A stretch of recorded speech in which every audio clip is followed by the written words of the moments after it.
Então agora nós vamos convidar a doutora Tatiana para falar sobre a reunião da aliança e o que foi falado também na reunião de profissionais.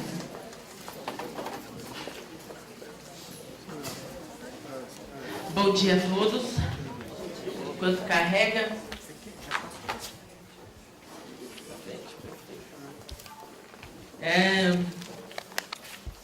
Vamos lá. Praticamente todo ano, quando eu venho falar sobre a reunião da aliança, o fórum de profissionais não médicos, que foram as duas aulas nas quais eu participei, eu sempre vejo a cara de vocês assim: nossa, mas o que é isso, né? Mas onde que é isso? O que ela foi fazer? Não é o congresso? É o congresso? O que é? Então, eu resolvi criar com um pouquinho de explicaçõezinhas a mais, só para ficar claro. Bom, eu mantive para a apresentação o mesmo tema da aula que eu dei lá, sobre a Abrela, as vitórias e as parcerias. Porque nós acreditamos que são as parcerias, somos juntos e fazemos melhor. Então, esse foi o tema da aula que eu dei lá, e eu mantenho o tema aqui. Então, vamos lá. Isso aqui eu não vou falar porque a Érica já falou.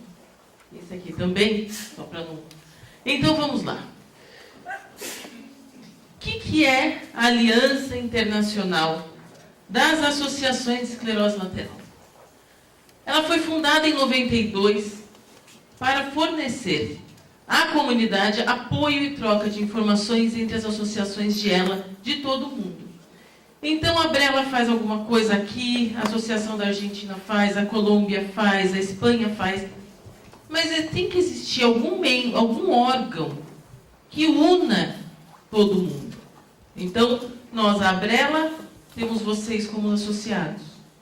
A Argentina tem os dela. E a Aliança tem as associações de ela como associadas. E a gente faz o quê? Discute e determina padrões de atendimento, de como caminharmos todos juntos e unificarmos as ações no tratamento, no manejo da esclerose lateral amiotrófica no mundo. Então, hoje, mais de 50 organizações de grupos de apoio de pacientes e de defesa de direitos representam 35 países que se juntaram nesse esforço. Então, hoje são 50 associações que participamos da Aliança. A Aliança trabalha inicialmente em associação em parceria com a Associação de Doenças do Neurônio Motor do Reino Unido. Ela realiza esta reunião anual para coincidir com o simpósio, isto é, além das pessoas que estão lá, serem pessoas que trabalham na associação, então trabalham diretamente com o paciente, também são as pessoas que pesquisam e que tratam. Ela fornece um fórum global para que os membros troquem informações sobre o cuidado e o apoio aos pacientes em qualquer lugar do mundo. Tá? Os membros discutem, então, questões que afetam especificamente o paciente, ideias para melhorar o tratamento e criar novos grupos de programas juntos em todo o mundo. Então, é uma tentativa de unificar o cuidado, a atenção e o tratamento ao paciente com esclerose lateral, não importando se você está no Brasil, você está na China, você está na Europa. Então, o objetivo é aumentar a conscientização sobre ela, trocar informações, melhorar a qualidade de cuidados, estimular o apoio à investigação e estabelecer uma identidade internacional. Para isso, existem vários programas que a Aliança faz. Essas são fotos da reunião da Aliança. Eu estava lá, junto com aqui a Teresa Salas, que é da Espanha, e outros profissionais de todo o mundo. Israel, China, Japão, todos estávamos lá nessa reunião. Para facilitar um pouquinho, eu dividi em sessões, em temas que foram abordados. Para que não fique uma coisa muito cansativa para todo mundo, achei que assim ficava um pouco mais consistente. Então, na primeira sessão, que a gente pensou em programas para os pacientes com esclerose lateral. Os principais que foram escolhidos como tendo melhor representatividade e que possa levar esse conhecimento a todos vocês, é esse pessoal do Japão, que criou um modelo de ensinar os cuidadores a tratar os pacientes com ela, que chama-se modelo Sakura. Este é um paciente que há mais de 10 anos comparece anualmente à reunião e tem a sua associação no Japão. Ele criou uma forma de ensinar os cuidadores, ou o que eles chamam de atendentes pessoais, a cuidar do paciente. E foi muito legal, porque eles mostraram um vídeo e como essas pessoas aspiram o paciente da forma certa, transferem os pacientes da forma certa. Eles criaram um modelo. Então, se vocês quiserem saber mais detalhes, procurem como modelo Sakura na internet, ele vai estar todo escrito. Uma coisa muito legal, porque a gente tem muito problema com o cuidador, né? O cuidador que não sabe aspirar, o cuidador que não sabe levar da cadeira para a cama, da cama para a cadeira, machuca, faz isso, faz aquilo. Eles trataram, e uma coisa muito legal ao final, ele disse assim, ele se comunica para o comunicação assistiva e ele falou: vocês podem vir fazer pergunta para mim, porque eu tenho cuidadores que me ajudam a falar com você. Então não precisa falar com o meu cuidador, com minha esposa, com minha filha, falem comigo, porque eu tenho como me comunicar com você. Isso é uma coisa muito legal, abriu uma possibilidade. Muitas vezes a gente vê um paciente assim e a gente pensa, eu não posso falar com ele. Não pode falar com ele sim. E ele mostra, então, a efetividade do programa que a associação dele criou. De Israel, nesse mesmo programa de pacientes, trouxeram uma forma que estão criando para justamente trabalhar com a comunicação. A comunicação foi uma coisa muito importante, e a gente sabe que é para todo mundo, né? Comunicar é tudo. Então, o que eles estão fazendo? Eles contrataram inicialmente 4 terapeutas ocupacionais que percorrem as casas dos pacientes desde o início, ensinando sobre comunicação assistiva. Então, não é só quando você precisa, é quando você ainda não precisa. Então, explicando o que é e já implementando isso na vida da pessoa. Eles tiveram tanto sucesso que o governo resolveu ajudá-los dando os equipamentos. Seja qual for que o paciente precisar. Seja uma comunicação com maior tecnologia como com menor. Então, a associação arca com os terapeutas ocupacionais que vão à casa dos pacientes e o governo arca com o equipamento. Dessa forma, eles aumentaram em mais de 50% a adesão do paciente a uma comunicação assistiva, deixando cada vez menos pessoas com dificuldades de comunicação. Dentro também desses programas, teve a aula da Procura da Ela, que esteve conosco nesse ano na reunião da Aliança. O que eles falaram principalmente? Arrecadação em dólares, 265 mil dólares do balde de gelo em 2013, e que isso faz com que a Procura da Ela consiga ajudar os pacientes com algum suporte ventilatório, dietas, dispositivos de comunicação, e esses equipamentos foram disponibilizados para os pacientes que necessitaram, até que então a lei determinou que não precisava mais ser doado, e sim os pacientes tinham esse direito. Mas eu achei importante colocar para vocês que também o Brasil tem a sua grande participação. Na Islândia, um novo programa também vê um pouco mais assim, poxa, a vida é hoje, né? A gente está aqui hoje. Por que esperar para amanhã para viver? Vamos viver hoje. Então eles fazem o quê? Eles promovem acampamentos, viagens de familiares e pacientes, trocas de informações. E o que eles trouxeram aqui deste ano, agora de 2017, eles vão fazer uma parceria com uma associação dos Estados Unidos que chama-se Love Hope Children, e algumas crianças, filhos, parentes de pacientes com esclerose lateral vão passear na Islândia, e alguns pacientes da Islândia vão passear nos Estados Unidos. Isso, claro, dentro de um programa que diz, poxa, vamos viver a vida, está aqui hoje. E esse paciente, o Gudjon, ele já foi presidente da Aliança, ele tem a doença há mais de 20 anos e continua trazendo amor e vida em todas as reuniões que ele vai. Bom, a seção 2, parcerias. As parcerias, então, tomaram conta de uma grande expectativa na reunião da Aliança. A Holanda trouxe a importância do projeto MINE, um projeto de pesquisa internacional que investiga sistematicamente o genoma humano para as variações genéticas e comuns na esclerose lateral amiotrófica. Eles têm o objetivo de sequenciar 15 mil DNAs de pacientes e 7.500 controles. Para isto, eles têm hoje atuando 9 países, começaram 9 países e hoje 16 países estão ajudando nessa pesquisa.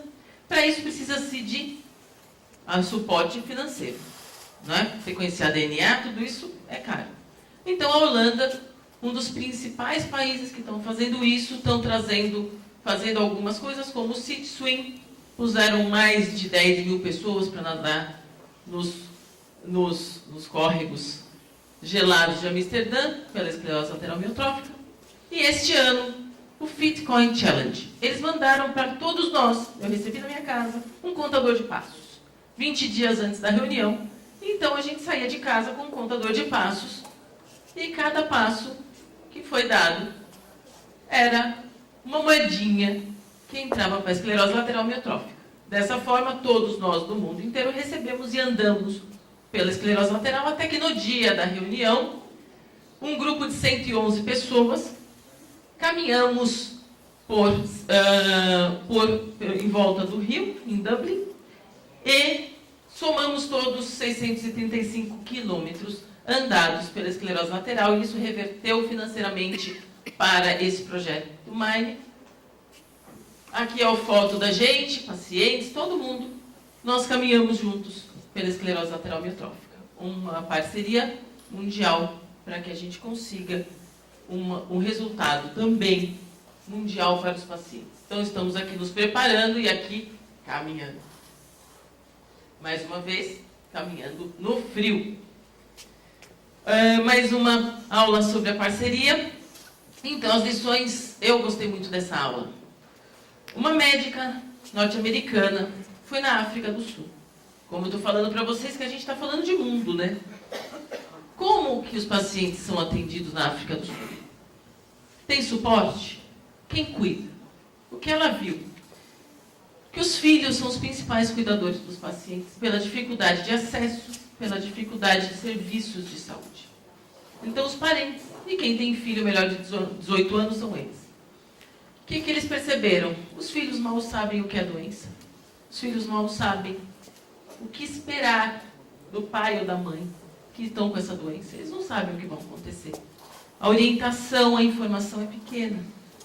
Então, dentro dessa parceria, eles levaram profissionais às clínicas de Joanesburgo e Cidade do Cabo e tentaram melhorar, sabendo que na África do Sul temos uma população de 55 milhões de habitantes, 20 anos depois do apartheid, uma clínica de esclerose lateral, não se sabe quantas pessoas têm a doença, não tem cuidados com a família e os familiares das crianças. Então, vou voltar aqui, eles fizeram uma parceria muito bonita, levaram orientação, levaram informação, e o que foi o resultado?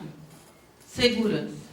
As crianças, as pessoas que eram os familiares começaram a se sentir mais seguras e sabendo que eles tinham para onde correr, já que foi também um treinamento todo nessa clínica, nesse hospital. Então, eles passaram até onde ir. Então, é essa visão de mundo que eu quero trazer para vocês. Bom, a terceira sessão, pesquisas. Claro, a gente está falando de cuidado, né? E eu achei muito legal esse Prize for Life. É um aplicativo que foi criado. Quantos de vocês têm facilidade para ir nos centros que vocês são tratados? Quantos de vocês é fácil se locomover até lá? Poucos, né? A gente está em São Paulo, tem gente do interior, Rio de Janeiro, trânsito. É difícil. Então, o que eles estão tentando fazer? Estão tentando facilitar a avaliação. Criou-se, então, um aplicativo para o monitoramento da hernia. Um aplicativo que você baixa lá pela App Store ou pelo Google Play, tentando quantificar a progressão da esclerose lateral amiotrófica. Foi feita uma pesquisa que comparou esse aplicativo à escala de função. E viram que a diferença é pequena, eles ainda estão aprimorando um pouco esse aplicativo, mas faz com que você, na sua casa, consiga fazer testes motores, respiratórios, de fala e de coordenação. São 4 passos que tentam estadiar a doença. Então você faz, automaticamente isso chega para o banco de dados do seu médico, isso a gente ainda não tem no Brasil, isso é feito lá, tem que fazer uma validação e trazer isso para o Brasil. O médico já recebe, então, olha, eu quero que a cada 3 meses eu ligo para você e falo, você consegue fazer isso hoje? Faz, manda automaticamente, eu já sei como é que está a questão motora, tudo isso. Tá? Então, o objetivo disso é a criação de um maior banco de dados de esclerose lateral, quantificar e compreender a progressão da doença e encurtar o caminho para encontrar a cura da doença. Responsável, a associação dos Estados Unidos, em parceria com a Prize for Life. É um bom desafio para a gente, quem sabe, fazer uma parceria e trazer isso para o Brasil. E aqui eu fiz questão de trazer que a gente tem grandes parceiros também, foi isso que eu falei bastante na aula que eu dei. A parceria é o que faz a Brella caminhar. Vocês viram na primeira aula da Élica, o que seríamos de nós se não fôssemos nossos parceiros, né? Parceiros que nos ajudam financeiramente, nos ajudam aqui, com toda a organização. Parcerias. E nós temos parceiros também fora do Brasil. A Sarah Feldman, nossa parceira há mais de 10 anos, esteve aqui com a gente, nos trouxe muito sobre comunicação assistiva. Ela trabalha na Hope Foundation, Estados Unidos, e trabalha uma fisioterapeuta que trabalha exclusivamente com comunicação. O Steve, fisioterapeuta também, só que da Associação do Neurônio Motor da Inglaterra, também trabalha diretamente, é um dos responsáveis por essa reunião. Teresa Salas esteve conosco há também uns 6, 7 anos, acho que foi em 2010, e trouxe muito sobre, ela é psicóloga, trouxe muito sobre como trabalha-se com isso na Espanha, e depois me deu o prazer e a oportunidade de estar com eles um mês e conhecer o trabalho deles. Também é assim que fazemos parcerias aqui. O jantar, esse pessoal da Aliança, o pessoal da Espanha, todos juntos. E o nosso grupo, esse foi o nosso grupo que compôs a reunião deste ano. Estamos todos aqui, desde o norte ao sul, ao leste e oeste do mundo, estavam presentes as pessoas. Bom, essa primeira parte foi a reunião da Aliança. Acho que eu consegui trazer um pouco para vocês o que está sendo pensado no cuidado. Eu vou falar da segunda parte agora, que é o Fórum de Profissionais Não Médicos. Eu quero que vocês, também eu fiz de uma forma a ficar fácil, e entender que a maior preocupação deles hoje é o cuidado. É o cuidado, é a atenção ao paciente. E não só mais ao paciente. Hoje não se fala mais só em paciente, se fala também em família.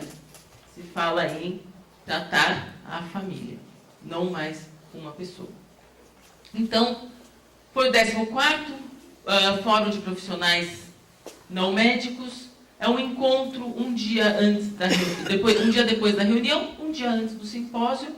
Oferece um fórum para profissionais de todo o mundo para compartilhar ideias sobre boas práticas na gestão diária de pacientes com esclerose lateral. Então vamos lá. Tecnologia foi uma grande parte. Começamos com o desafio de tecnologia assistiva, então a Associação Prize for Life, junto com a Associação de Esclerose Lateral dos Estados Unidos, criaram então um desafio. Para a primeira fase, 70 grupos disputaram esse prêmio. Então, para desenvolver o melhor comunicação assistiva para pacientes com esclerose lateral amiotrófica, o vencedor, então, recebeu $400 mil para desenvolver isso e ser de uma forma muito mais acessível a todo mundo. A segunda fase está aberta para quem quiser se candidatar e criar. Então, estamos todos aí desafiados. Quem tiver parceiros, quem conhecer pessoas de universidades que trabalhem com comunicação, esse prêmio está aberto. Eu acho que todos nós podemos submeter algum trabalho se alguém conhece alguém que trabalha com isso. Também falou-se sobre banco de mensagens, então a influência disso na qualidade de vida. Voltamos a falar sobre comunicação. Comunicação. O que é melhor, um banco de voz ou um banco de mensagem? Então, eu coloco uma voz, eu, você, nós, ou uma mensagem. Quero ir ao banheiro. Está coçando as minhas costas. Então, dessa forma, a voz é a manutenção do eu e a identidade do indivíduo como comunicador. Eles quiseram ver, então, esse impacto e viram que sim, um banco de mensagens melhora a qualidade de vida. Então, uma nova coisa para começarmos a pensar. E que mais de 100 pessoas têm bancos de mensagens hoje. E eles querem criar um banco com mais de 2.000, 4.000 mensagens. E para isso, as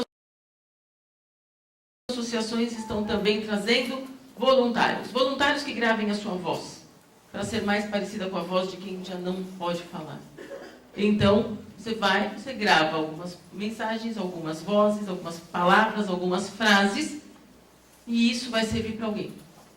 Então, isso é um trabalho de parceria, um trabalho voluntário.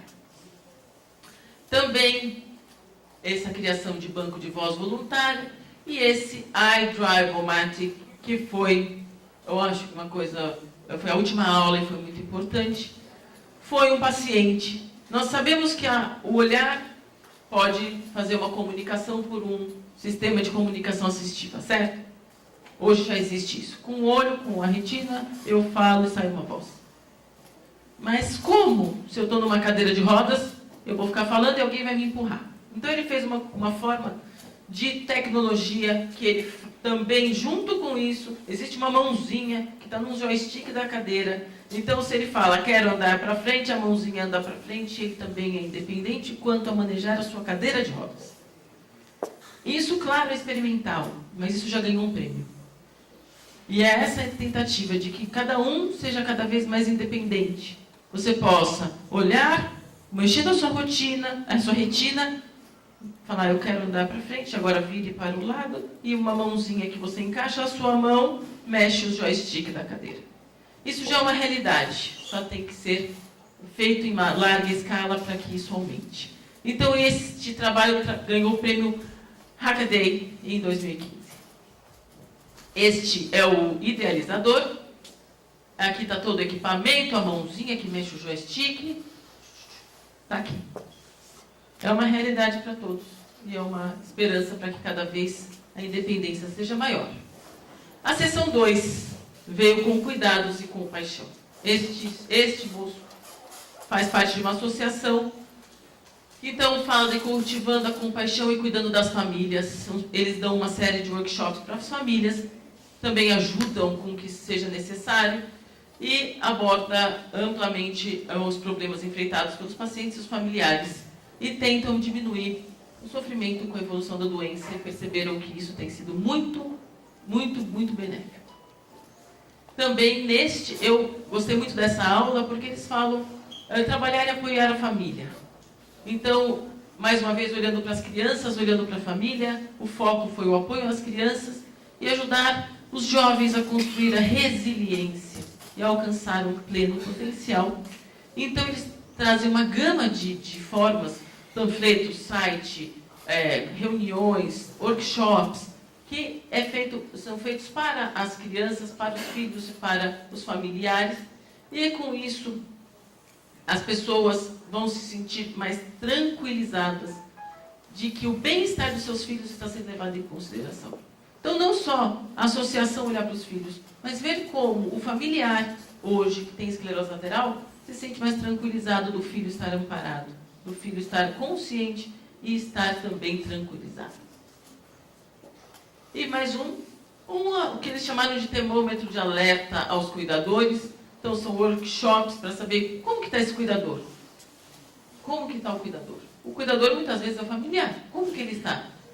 Então, eles viram que uma demonstração de DVD, fizeram todo um approach mesmo, um cuidado com essa família e perceberam que o apoio não é apenas para a pessoa, mas para os parentes, amigos e quem que cuidam deles. E que este termômetro de alerta, que na verdade, é um questionário, é muito benéfico de ser aplicado. Então, saber como está esse cuidador e quando o cuidador já está chegando num ponto que, poxa, está cansado, está sem esperança, a gente intervir como associação. Mais uma, a sobrecarga, mais uma vez, dos parentes próximos. Então, reduzir a carga de cuidados foi como objetivo e a conclusão, os familiares se sentem aliviados por serem capazes de resolver os problemas. Isso foi feito com também um cuidado também desse pessoal que estava trabalhando diretamente com a família e o cuidador. Resumindo, a gente tem que olhar não só para os profissionais da saúde que estão aqui, não só o paciente, mas o familiar, o cuidador, o filho, quem está junto nessa jornada. Bom, agora estamos finalizando já. Sobre a fala sobre deglutição e fala, como que as pessoas pensam sobre a sua deglutição. Então, foi visto que existe uma discrepância muito grande de como o paciente se sente e como o cuidador vê ele. E isso está sendo feito um grande trabalho para unificar. Às vezes ele não está tão ruim como o cuidador acha, mas também precisa de certos cuidados, que muitas vezes o próprio paciente não consegue ver diretamente. Então, a gente tem que considerar a suplementação. Então, é difícil mudar a consistência da comida, porque muitas vezes o paciente acha que ainda não necessita, mas o cuidador acha que sim. Então, é um trabalho de unificar essa visão. Também a utilidade de uma medida de resultado de deglutição autorreportada, quer dizer, o próprio paciente falar como ele está. Então, é uma escala válida, mas só vê uma perspectiva do paciente. E, mais uma vez, a união das perspectivas de cuidador e paciente é importante. A parte respiratória. Quanto à parte respiratória, teve uma única aula, esta, que eu vou mostrar para vocês, que mediram a diferença entre o empilhamento de respiração, que muitos de vocês já conhecem, como empilha, e a insuflação e insuflação mecânica, esse trabalho com o equipamento. Então, foi feito pela Associação de Dublin, da Irlanda. Os fisioterapeutas, então, prescreveram para algumas pessoas o empilhamento de respiração e para outras pessoas a insuflação e insuflação mecânica. O que eles viram? Que os dois melhoram a tosse, os dois estão com conforto, mas o empilhamento de respiração é mais confortável. O paciente se sente melhor e, com isso, ele adere melhor. Então, é importante que essas duas medidas existem, trazem conforto, trazem qualidade de vida, bem-estar e higiene brônquica. Mas, ainda o conforto, então, para quem não se sente confortável com o exercício mais mecânico, o empilhamento de respiração é uma realidade. E vamos lá, para terminar, um sonho, eles que se sonham sozinho, ele é só um sonho. E um sonho que sonham juntos se chama realização. Eu escolhi esse slide para terminar a aula, mostrando que hoje sabemos que existem biomarcadores, clinical trials, uma medicina de precisão, como eles chamam. Existem muitas associações procurando a cura para chegar neste alvo, que é a esclerose lateral, e temos muitos soldados. Já sabemos genes, já sabemos um monte de coisa. Estamos todos juntos nessa luta. Nessa luta que não se luta sozinho, se luta em parceria. Se luta nós com vocês, vocês conosco, com os pesquisadores, com as universidades. Então, estamos todos juntos na luta para que isso não seja só um sonho, que um de nós sonhe sozinho, mas que seja uma realidade alcançada por todos que sonhamos juntos. Muito obrigada pela atenção de vocês.